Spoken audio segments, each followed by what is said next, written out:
Kayegbo ni ìròyìn. Ìròyìn Kayegbo, ìròyìn Kayegbo, ìròyìn Kayegbo, ìròyìn Kayegbo, ẹ jẹ́ a jọ gbọ́ ìròyìn. Ẹ kú dédé àsìkò yìí ní gbogbo ibi tí ẹ ti ń gbọ́ mi. Ìròyìn Kayegbo ni mo wá fún yín láti ìkànnì Jígí Alára. Orúkọ mi ni Olúwafúnmiláyọ̀ Adéṣẹwọ́. Ṣáájú ẹ gbọ́ kókó tó wà nínú ìròyìn ọ̀hún.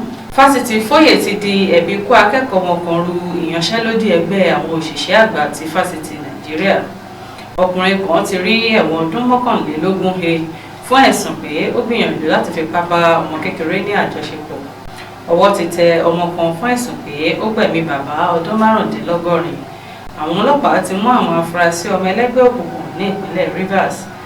Ọwọ́ ṣìnkún àwọn ọlọ́pàá ti tẹ àwọn mẹ́ta kan lórí ẹ̀sùn pé wọ́n fipá bá ọmọ ọdún 13 ní àjọṣepọ̀. Kí tó tẹ̀síwájú nínú ìròyìn yìí, ẹ jẹ́ kí a dókè lọ́hùn fún ìpolówó ọjà.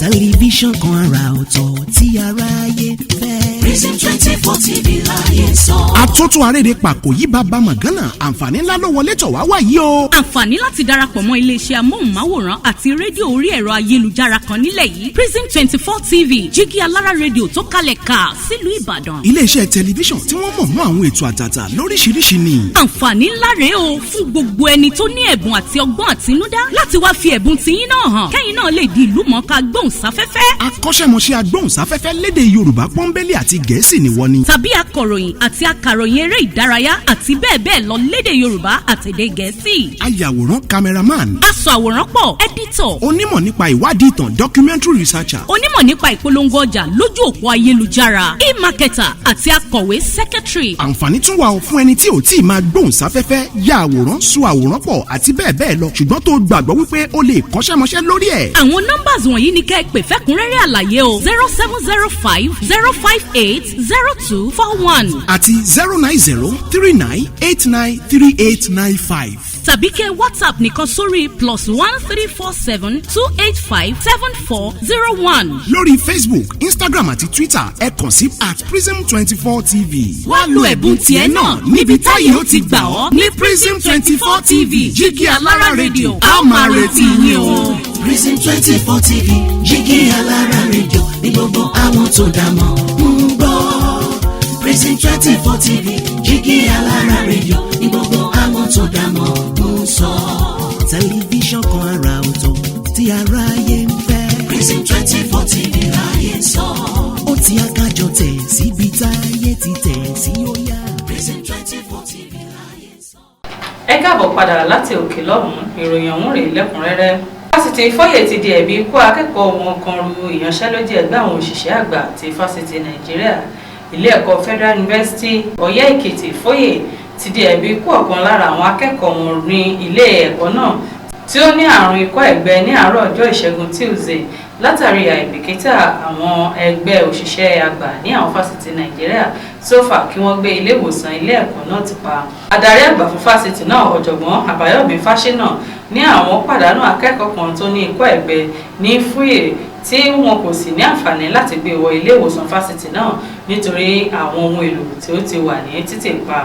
Ó ní lóòótọ́ ni pé àwọn akẹ́kọ̀ọ́ wà nínú ìsinmi tí àwọn akẹ́kọ̀ọ́ náà kò sì gbé nínú ọgbà èyí tí kò bá mú rọrùn láti gbé wọ ilé ìwòsàn ṣùgbọ́n ìta ni wọ́n ti ń bọ̀ tí wọn kò sáré ààyè wọ ọgbà iléèwé náà nítorí pé ó ti wà ní títì pa. Ọkùnrin kan ti rí ẹ̀wọ̀n ọdún 21 he fún ẹ̀sùn pé ó gbìyànjú láti fipá bá ọmọ kékeré ní àjọṣepọ̀.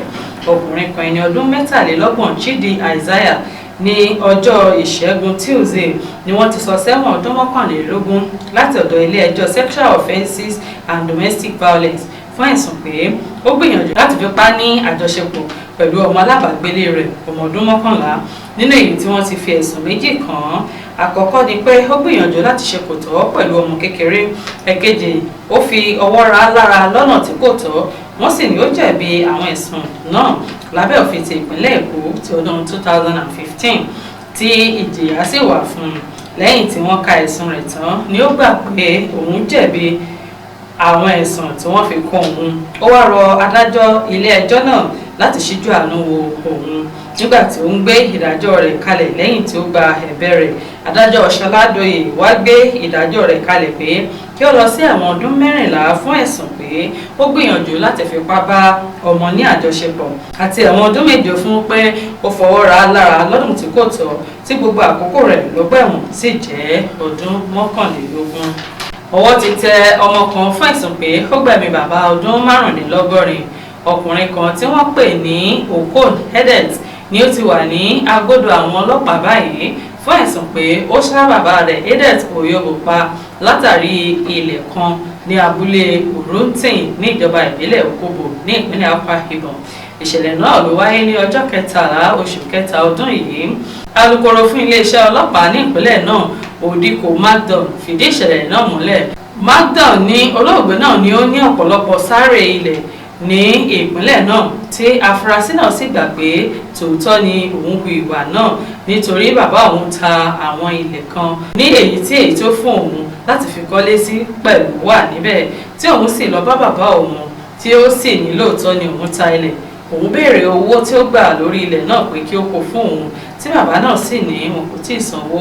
Èyí ló mú inú bí òun tí òun sì fi àdá lù títí tó fi gbẹ. Àwọn ọlọ́pàá ti mú àwọn afurasí ọmọ ẹlẹ́gbẹ́ òkùnkùn ní ìpínlẹ̀ Rivers. Iléeṣẹ́ ọlọ́pàá ti ìpínlẹ̀ Rivers ní àwọn òṣìṣẹ́ òun ti mú àwọn afurasí ọmọ ẹgbẹ́ òkùnkùn tí wọ́n lọ́wọ́ nínú ìṣekúpani àti jíjà olè lóríṣiríṣi ní agbègbè Diobo ní ìlú Port Harcourt àti àwọn agbègbè mìíràn ní ìpínlẹ̀ náà. Agbẹnusọ fún iléeṣẹ́ ọlọ́pàá náà Grace Iringe Koko sọ nínú ọ̀rọ̀ rẹ̀ ní ọjọ́ Ìṣẹ́gun Tuesday pé àwọn ọmọ ẹgbẹ́ òkùnkùn náà tí wọ́n pè ní Samuel Nwokoma ẹni ọdún 25 pẹ̀lú àwọn ẹgbẹ́ rẹ̀ ni wọ́n lọ́wọ́ nínú pípa tí wọ́n pa àwọn ọ̀dọ́ méjì kan ní Diobo Mile 1 ní Port Harcourt níbi ìkọlù tó wáyé ní ọjọ́ 14 sí ọjọ́ 17 oṣù kẹta ọdún 2024. Ìrìngè Kókó ní ẹgbẹ́ náà ló gbẹ̀mí Ede Sunday ẹni ọdún 22 ní ọjọ́ 14 oṣù kẹta àti George Johnson ẹni ọdún 22 lẹ́yìn ọjọ́ kejì tí wọ́n gbẹ̀mí Sunday. Ọwọ́ ṣìkún àwọn ọlọ́pàá ti tẹ àwọn mẹ́ta kan lórí ẹ̀sùn pé wọ́n fipá bá ọmọ ọdún 13 ní àjọṣepọ̀. Iléeṣẹ́ ọlọ́pàá ti ìpínlẹ̀ Imo ní àwọn ti mú àwọn afurasí 3 tí wọ́n fipá gba ìbálé ọmọ ọdún 12.